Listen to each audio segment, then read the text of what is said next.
in Jacksonville, Florida on August 20th, 1970. Fred's biological father left when he was several weeks old, and I raised Fred on my own. I had no job, no money, and we actually had nothing. I lived in the top of a church with Fred after Fred was born. They would bring bags of baby food, and I ate baby food too. Fred and I struggled a lot before I married Bill. Fred was about 2 years old when Bill adopted him. Bill's the only dad Fred knows. Fred was always nervous. He had to have my attention 24 hours a day. Oh, he was so needy. He was pretty demanding. I mean, it was his way or no way. Fred loved the music that his dad and I loved. He liked to dance. He liked to show off. Me and Fred, we were crazy into Kiss. It was all about Kiss. Fred got Kiss dolls for Christmas, and we also dressed him in Kiss for Halloween. Every Halloween, it was either Ace, Gene, Peter, or Paul. We loved them. Welcome to the show. We moved to North Carolina on a whim. Bill was in the police department, and we wanted a change. Gastonia is a fairly good-sized city. It's right on the outskirts of Charlotte. Fred went to Ashley Junior High School. He was in the art program. He was very artistic, very gifted in that. I thought he was going to be like a famous artist, because his art is phenomenal. He was very good at doing graffiti. We used to sit at the house and draw graffiti tags on paper for hours. Anything that he could do to express his artistic interest, he did it. Fred got into breakdancing. Every day after school, that's all we did. In Gastonia, breakdancing was kind of its own little niche, and it definitely wasn't mainstream. They would have these huge boom boxes and play this wonderful, really hard music, this rap music, and breakdance. Fred could even spin on his head.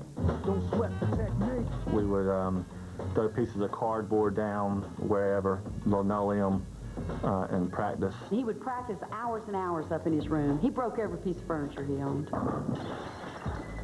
The Reckless Crew was a breakdancing crew that Fred formed. He just loved to battle other people to show him that he was better. He had this little routine to where he would go up in somebody's face and pop against them and do the wave against them. It's like he's double jointed, like from head to toe, in ways most people can't move. We won about every competition we entered. Fred was into other things other than just breakdancing. It was about music, rapping, some of the things that go along with breakdancing. I gave Fred a mixer, and that's when he started in on this rap music. He had his 2 turntables in his mixer, and he taught himself how to mix and how to scratch. He would play the instrumentals and rap over them. First time I actually remember him rapping something of his own. It was actually pretty good. But at the time, you know, we're sitting there thinking, okay, whatever. He was always writing lyrics. He had a notebook he carried around with him. He wrote on everything. All of our furniture has pin scratch marks on it. He used to write on my kitchen counters. He would do it at school, after school, talk about it at school, everywhere we went.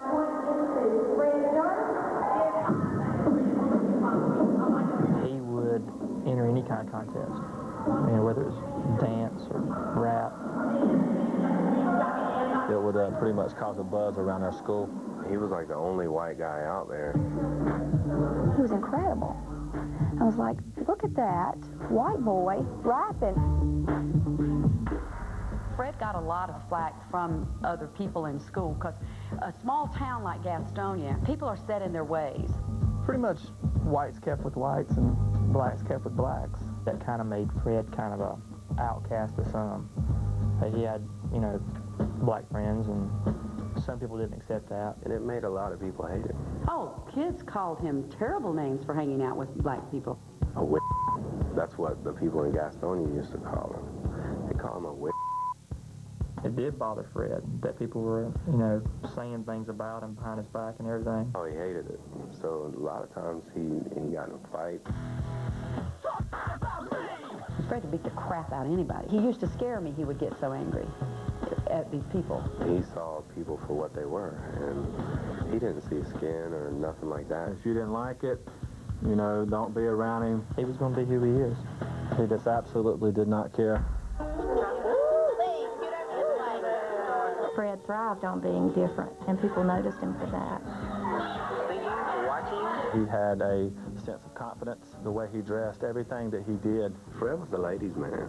I think that's his biggest weakness, ladies. Fred was very charming, very charming.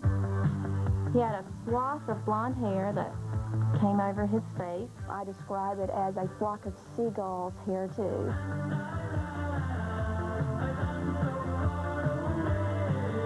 That hairdo. Mercy.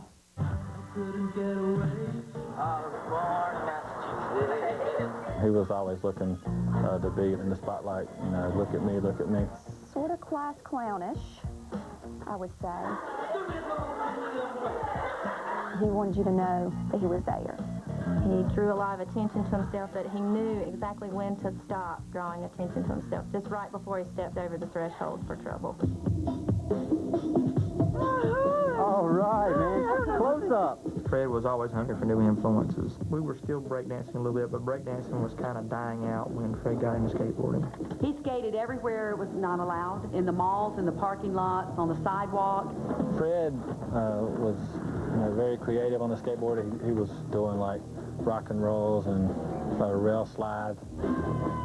Skateboarding influences the way he dressed, the music he was listening to, the music he played. What Fred would tell me is, I can't skate without my boom box, you know? So he'd have that boom box on his shoulder, skateboarding down the road. We went from rap music to, you know, Black Flag, which is kind of like heavy metal. I'm Mad Today type music. The skateboard music did kind of help recreate the way he was writing and the lyrics that he was writing. Fred's rapping progressively got harder and more aggressive, and then all of a sudden he just went out into a scream. Like he had something to get out. The lyrics kind of turned towards things that, you know, Fred probably wasn't very happy with at the time. His lyrics were kind of a release for a rage he had inside. It's just one of those days! He and his dad did not get along. They were so opposites. Bill is a military policeman type guy. He color codes his socks. My dad took care of him and loved him just like he did me and everything, but they had their differences. I think he was scared of him. Bill was weird. He was a very passionate person, and sometimes that's overpowering. He would run away and then come back, and they'd be pissed, and he'd be grounded. Bill used to just be on him all the time. He wanted him to have the crew cuts. He wanted him to have the shirts like Bill wore. Well, Fred wasn't Bill. Fred was Fred.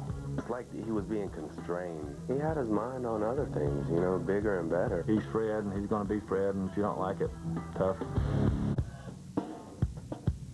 Fred graduated from Hunter Huss in 1988. William Frederick Durst. As far as a creative outlet, dancing, singing, rap, that just was not available to him in Gastonia. It offers nobody nothing. It's one of those kind of towns. Once it sucks you in, you have to stay forever. It was college or go directly to a job.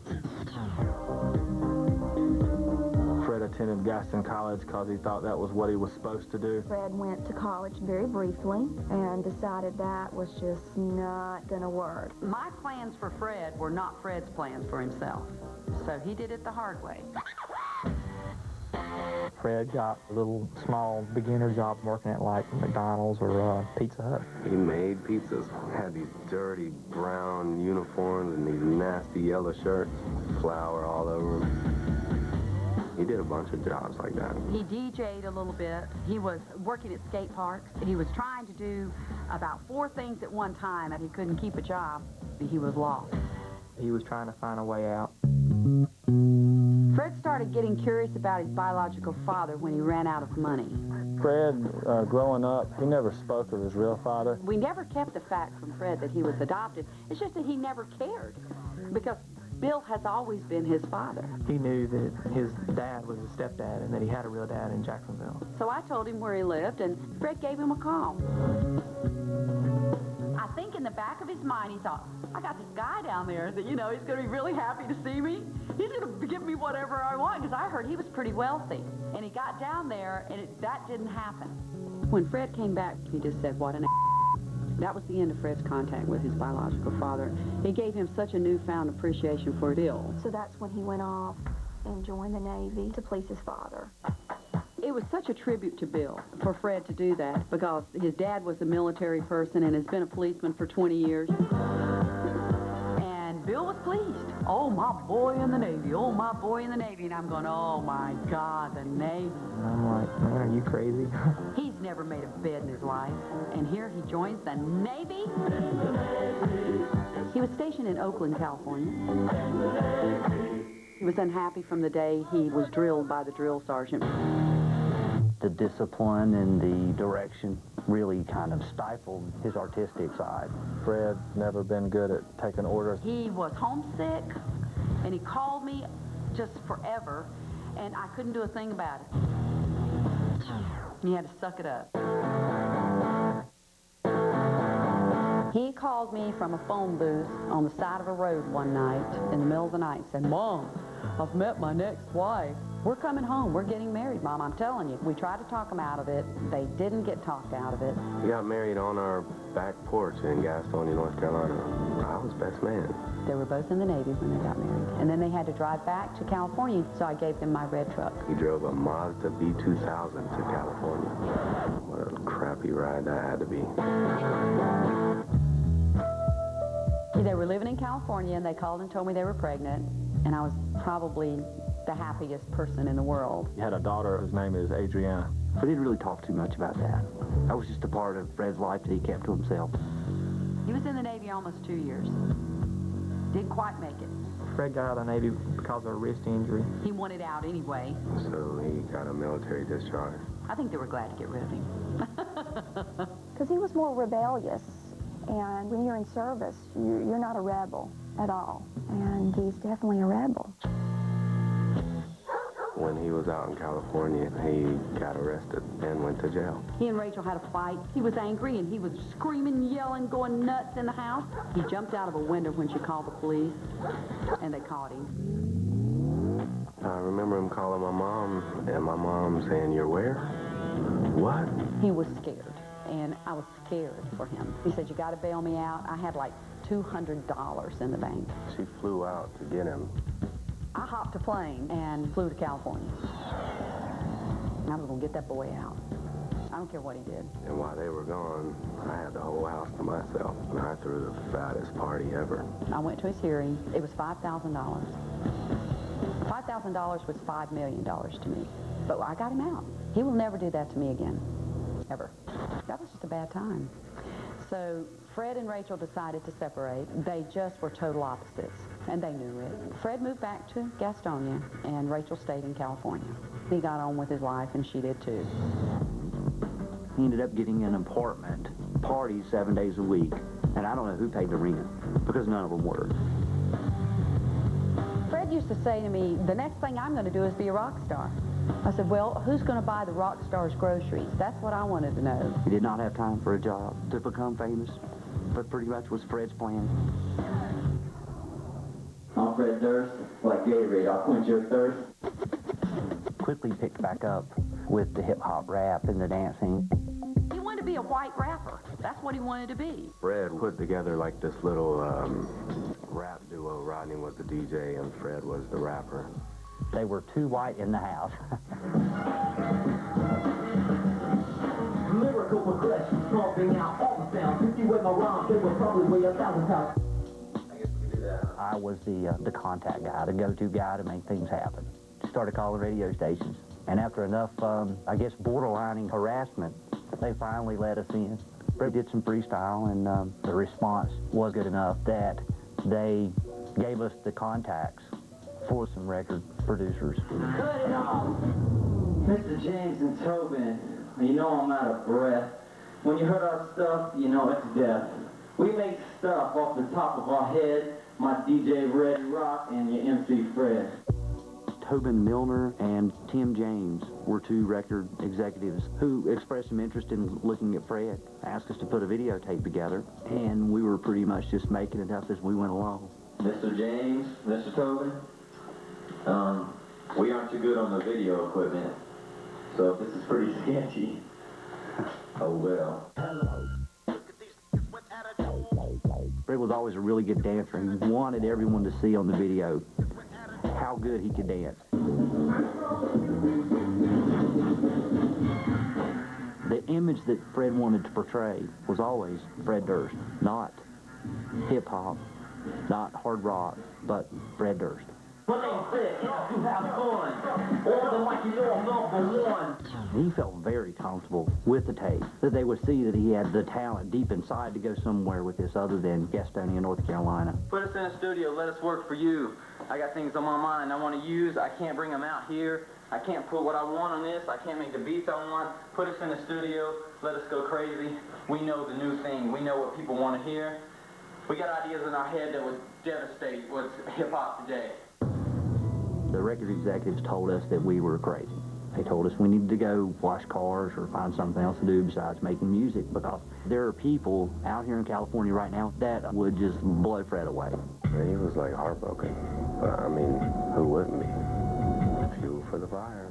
Fred was always disgruntled at the end of a day, but then the next day is a new day. Ain't nothing to it. Fred was always too stubborn. He said, I forget, they don't know what they're talking about. They just haven't figured me out yet. See, you look at me dance, I know I can dance, but it's like, you know, I don't have a crowd, I need crowds, you know what I mean? It's like 10 o'clock in the morning, maybe later on this afternoon would be better. But what you sing should have been good enough. Peace, dude. We're out of here. Fred had the desire to be a performer, and he realized that there was no opportunity in Gastonia. No one really supported music for him, like, at the time, so he got out and moved to Jacksonville. He was living in a trailer, doing tattoos out of the back in this hot room, and it was awful. He was barely getting by. He was flat broke. I mean, I used to try to sneak in money because he had nothing. But Fred's skill level was good. He could have gone a long way in his tattoo career. That's why I advised him to focus 100% on this instead of spending a lot of his energy on other pursuits. He was having none of that. Fred always said the same sentence. Mom, I'm a rock star. He never gave up the dream. And at that time, he didn't have a pot. He didn't have a pan. He didn't have food or money. But he had the talent. So what else mattered? He would go to the local clubs and see the bands play, and he would use that, like, to fuel his own vision. Fred had formulated in his mind exactly what he was looking for. He planned this out since he's been 12 years old. He picked a lot of people before he got the right group. I was working at Chick-fil-A and I had my break, and Fred just kind of came up to me and said, hey, you know, are you a bass player? And I was like, yeah, I play bass. He's like, you want to get together and jam? And I was like, I'm jamming with these, you know, these couple guys. You know, you want to come by and see what you think? We got together over at Sam's parents' house. Fred was a pretty intense guy, you know. He was very into music and, you know, seemed like a very passionate dude. There was a presence about him that you know, just kind of drawed me to him. You know, I just had good vibes from the first note that we dropped. He just knew it was happening. He knew it as soon as he heard Sam, that was it. As soon as he heard, you know, John, that was it. We just had a click, and we said, in a year we'll be signed. We had been thinking about a name for a long time, and we were sitting around a band room one night. All of us sitting around and going through billions of names, and then Fred said Limp Bizkit. We were like, what? And then Fred said Limp Bizkit. And it had a nice ring to it, and we're all like, huh, that is so dumb, but so cool. And I said, does that refer to any of the growing area, Fred? And he goes, no. We were like, and when we all came back the next day, everybody was like, it's still the dumbest thing we've ever heard. That's the name of the band. Fred Fred had real good leadership qualities within him, and he was, in a sense, acting as our manager. He knew about music, and he knew the direction where we wanted to go in. You want to know what's up? This is Limp Bizkit, bitch. I remember hearing them play, and they sounded good to me. Like, whoa, that's pretty cool. Fred was one step ahead of everything. He knew something was going to happen, but he just didn't know what. We recorded a little demo and basically left it up to him as, man, you need to help us out and take us to the next level. The door opened up for him, and he stuck his foot in. We were aware of Korn, so Fred went out to one of their shows when they first started touring. We're playing a little club, maybe 300 people, and he was waiting outside my bus to meet us, and he said he was a tattooist. He started talking to Philly about tattoos because Philly had them all up and down his body. And he goes, I know we can get head drunk and give him a tattoo. We went back to their house, and he gave me a tattoo. Mine turned out all right, but Head kind of turned up messed up. I threw up, too. I threw up. It hurt so bad. And that we just kind of hung out. See, he's an entrepreneur in disguise. He had plans in that brain. He gave me the demo, and I listened to it. It just wasn't vibing. Our guitar player wasn't really working out. We told him that. This sucks. We were like, well, we need a guitar player. And I was like, man, I know this dude, and he's an artist, but he's a badass guitar player. John had went to school with Wes. We said, hey, you want to just jam? At the time, Fred was in Philadelphia. Me and Sam would be like, check this out. And throw the phone on the ground, and we start jamming. And then we'd pick it up, and he'd be like, man, that dude's bad, you know? And Fred was like, keep it up. He's like, I'm coming back in like a week. And we set up a show. And the day he came back, we did a show at the Milk Bar. It's the first time Fred had ever even met Wes. Fred came in and did one rehearsal for like 20 minutes, and then we went and played our first gig. And we rocked the show that day, and it was killer. That's when I kind of had a vibe that, hey, we got something going on right now. If anybody can make it, this dude can make it. Fred had passion becoming a rock star, and he just scraped and struggled and pounded on doors. One night I was working, and there was a knock on the window, and it was Fred and Wes and John, and they basically had a demo tape that they wanted me to hear, and it was really strong. 15 minutes after they were there, we were playing it on the air. Fred called me as soon as his song got played on the radio. It was just electric. The phones were crazy. People wanted to hear it. He was popular with kids. He was a favorite in town. A lot of it had to do with Fred being able to connect with the crowd. He just had something a little maybe angry, but it was just really catchy, and people liked it. They were drawing huge numbers for a band that really was virtually new to playing. If there's anything that record companies take a look at when they're looking for a band, it's somebody who can go from 13 people to 1,000 people in 6 months. You sold the band as in come and see us live, and then you'll sign us, you'll want us. I had heard that there was this band, Limp Bizkit, and they were making a big noise in Jacksonville, Florida. Jordan Schur owned a small label called Flip Records, and Jordan really had a big interest in the band. So I met them at a Garbage concert, and they played me their demo in my rent-a-car. It was a mix of rap and rock. It was something I had not heard. It just felt like a movement. I knew immediately it was what I was looking for, but I was really not a record company per se. I had no distribution, I had nothing, and they had a great relationship with Korn, and they started, building upon that relationship. I was talking to Fred every single day. It was like being a dad to a little kid. He was asking me questions about everything, The next time they came around, we gave them the demo with Wes on it. Popped it in, and I was all, damn. And they were just like, man, we're going to try to hook you guys up. It was pretty much all Philly. He called our producer and said, you got to listen to this band. I passed the word on to Ross Robinson, he liked it right off. The thing about the music that stuck out was the fire. Just so much fire and so much creativity. It was different. And Fred definitely knew how to turn it on. Ross said, I definitely want to produce your record. We just have to get you the right deal. My manager took it and gave it to his friends at this label called Mojo. Mojo was a major label, a derivative of MCA. There was a lot of excitement about getting signed, and that's probably the single most exciting time of any musician's career. And then Wes quit the band. We all related to Wes as a friend, but Wes just had a really weird side to him. He had a pretty bad hyperactivity disorder. He just kind of flipped out, and we were all kind of like, whoa, we've never seen Wes like that. Where we were like, we can't have this if, you know, we're about to get signed, and we've already had one of our band members have a mental breakdown.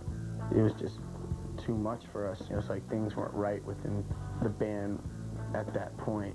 Wes and Fred argued a lot, and I knew that sooner or later they couldn't work together too long. Fred asked him to leave, and the rest of the band was silent about it. Fred is so blunt about things, he doesn't think about how that will affect people's egos. Sometimes people get offended by that kind of Fred was Fred. He was trying to find the right opportunity and the people that were going to be able to help them get to where they wanted to go. And when you're no one and you have nothing, you don't owe anybody anything.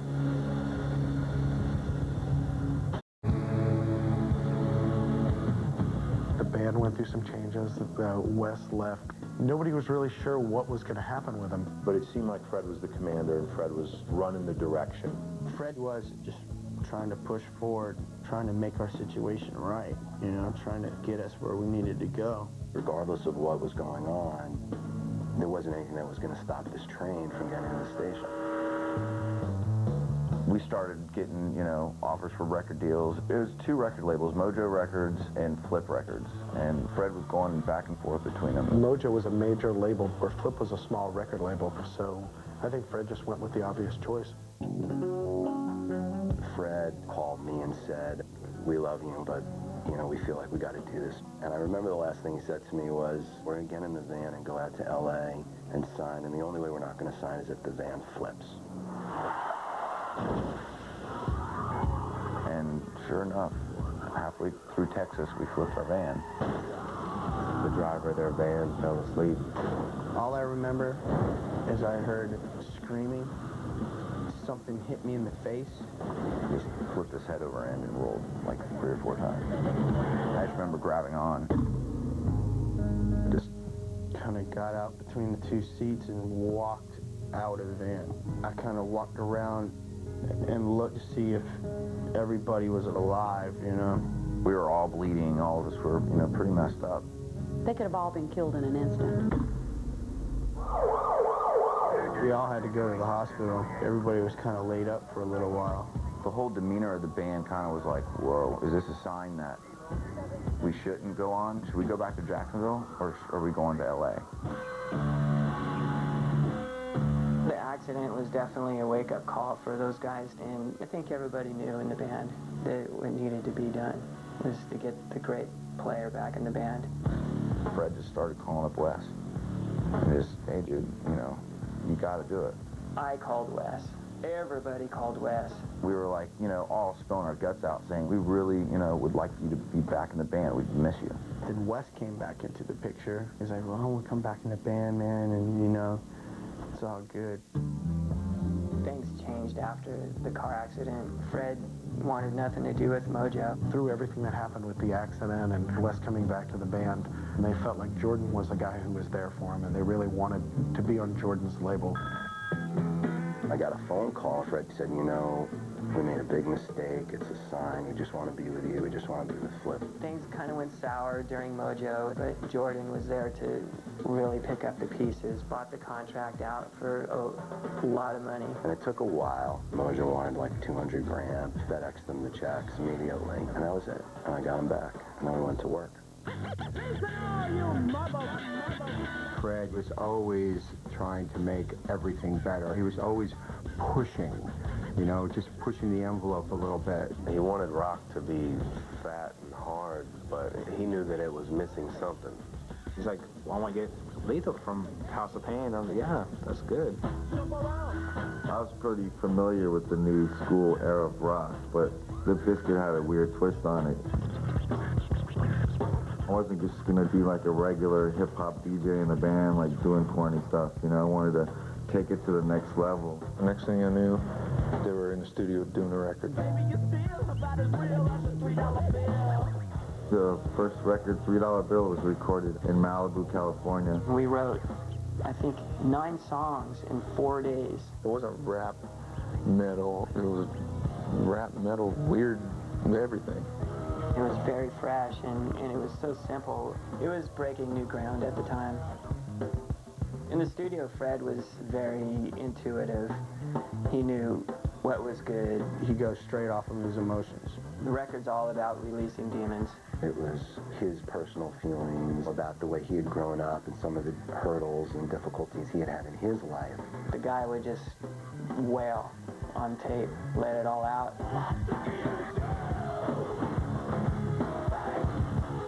So we knew we had a winner because people can just relate to what Fred was saying. I wasn't quite sure how we wanted to bring the record out, and I decided to joint venture the record with Interscope to distribute the record. $3 Bill sold slowly but steadily. We didn't care if it sold 5 or 10 copies. We were just happy to have a record.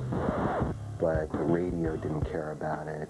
There wasn't that much respect or regard for it. Counterfeit, the first single, didn't go to radio. The only thing that was on the radio was Alanis Morissette and Sarah McLachlan. It was literally impossible for young rock bands to get on the air. They all had the talent, but it was clear that they understood that that wasn't enough. We knew the only way this was going to work was if we went out and created an opportunity for kids to discover them on their own. They had to win their fans one by one. Limp Bizkit, they were a real band. And being a real band, you create a foundation through playing live. All they did was work, tour. They had to go out there and play in front of a lot of kids that weren't familiar with their music and win them over, and they did it show after show. Fred wanted to give his audience the best bang for the buck. He wanted to be better than everybody else. It was amazing how, if the kids weren't into it at all, you could get them into it no matter what. In the early days, there were problems with Limp Bizkit's demographic. It was really all young men. We had had a discussion where Fred was asking, why is it that most of my audience is young males? He wanted to change that, and he wanted girls to like his music. So Fred said, why don't we just let them in for free? It's all about the ladies. Come on up. The Ladies' Night in Cambodia tour was one of the most unique ideas. No one had ever done something like that, a whole tour where all the girls get in for free. And I'll be doggone if it didn't work, because every woman in the planet came. This song's dedicated to all the ladies in the house. He was really making a name for himself as far as a front man. I mean, he was really, really a force. But the critics never understood Limp Bizkit. They were putting them down and reading into their lyrics and what they were doing. It was like anger towards women. The lyrics definitely give off that air. It was very shocking for a lot of people. Fred's the scapegoat. Everybody blames everything on him. I think it does hurt him. But I mean, he deals with it. He takes it all in, and he's like, all right, blame me. We were based off of negativity. So anything that's negative said about the band is pretty much just fueling our fire. We were looking for something that would make a statement and would be very irreverent, very much something fun. So Fred came up with the idea of making a giant toilet. It was pretty amazing to see this gigantic toilet on the stage. We're Limp Bizkit, and we're coming to you straight from the sewer.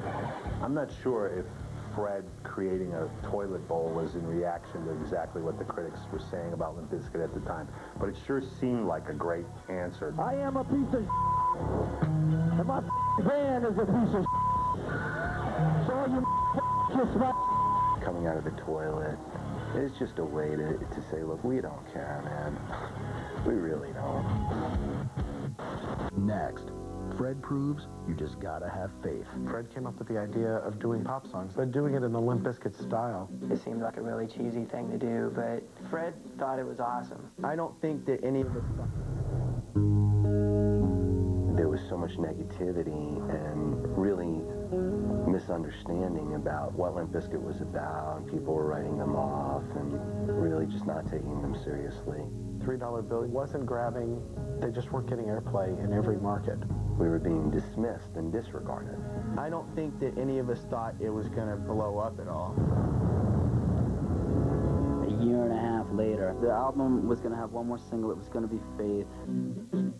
Faith was a song that Limp Bizkit had been playing for quite some time on the road, and we decided that we would release it at the end of the record cycle after we had worked the other single. Back in the early days, Fred came up with the idea of doing cheesy pop songs like Paul Abdul's Straight Up, George Michael's Faith, but doing it in the Limp Bizkit style. And it just completely blew people away because it's something that nobody expected out of them. It seemed like a really cheesy thing to do, but Fred thought it was awesome. It took like 10 minutes to put it all together, and that was it.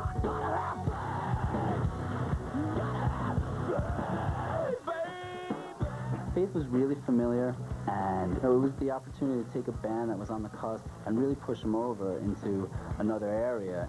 We all got chill bumps down our backs. This is going to be big. Faith started to break for them. They started to pop as a single on radio, and the big wheels started turning. Faith opened them up to the TRL crowd. That was really the breakthrough. It sounds crazy to say, but you almost forgot that George Michael did it. Once they released Faith, the album went platinum very quickly. And then the chaos got bigger, and the frenzy got a little bigger. It built Fred as a rock star and an act to really watch. They were the next American rock band at the time, and people were anticipating the next album because of that. Fred wanted to get songs out to the fans as soon as possible because he knew that they were enjoying the first record. They were headed in a much more creative direction for their second album. Fred does work in the moment. His ideas come out real fast. One of the things that Fred sought to do with Significant Other was to really try to make a cohesive mixture of an alternative rock thing and a hip-hop thing. Limp Bizkit's manager, he was like, yo, Fred Durst is a fan.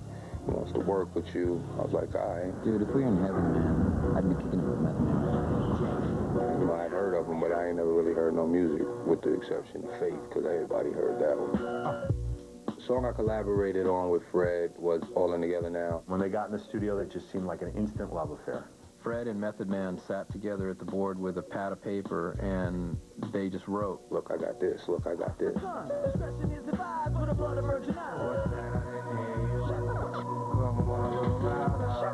Fred was having a ball. I think Method Man was having a ball. Fred Durst thought outside the box. I felt privileged to work with the dude. Being embraced by Method Man was as big a compliment as you could get. The hardcore hip-hop fans would think, well, this is booty. But people with a more open mind, it was like, all right, he got that off right there. Son got some skills. It was an official grouping of rock and rap. We were at the tail end of recording Significant Other, and we felt like we needed another song. Lethal came up with a beat, and Wes started playing a guitar part to it. Fred put lyrics together which said things that everybody wanted to say. Nookie was a fantastic first single. My jaw was just... And let's just go. Here it comes. We're going to open for them this year. It was all about the Nookie. Come on. Everybody knows what that is. And it was a catch line. When I saw everybody, every race, every religion walking around singing Nookie, I knew that they'd made it then.